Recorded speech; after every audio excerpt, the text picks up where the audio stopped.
बिस्मिल्लाहिर्रहमानिर्रहीम। एक बहुत अहम और अजीम नमाज जिसकी अहादीस में बड़े फ़ज़ाइल वारद हुए हैं। ये वो नमाज है कि जिसकी अदायगी में तकरीबन आधा घंटा लगता है। वैसे तो ये नमाज किसी वक्त भी पढ़ सकते हैं, लेकिन चूँकि रमज़ान मुबारक का नेकियों की बहारों वाला महीना है, इस महीने में जिस कदर भी इबादत की जाए कम है। इसलिए इस मुक़द्दस महीने में जिस कदर हो सके नेकियां कमा लें, फिर क्या पता दोबारा हमें रमज़ान नसीब होता भी है या नहीं।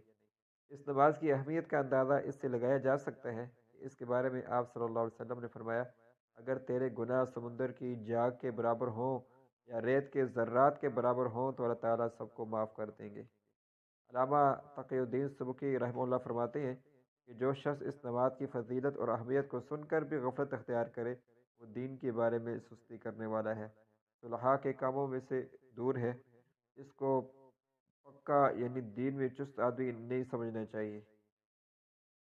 हज़रत इकरमा रज़ी अल्लाह तआला अन्हु ने हज़रत अब्दुल्ला बिन अब्बास का ये कौल नकल किया है। नबी करीम सल्लल्लाहु अलैहि वसल्लम ने एक मरतबा अपने चचा हज़रत अब्बास रज़ी अल्लाह तआला अन्हु से फरमाया कि ए अब्बास मेरे चचा, मैं तुम्हें एक अतिया करूं, एक बख्शिश करूं, एक ख़ास चीज़ बताऊं, तुम्हें 10 चीज़ों का मालिक बनाऊं।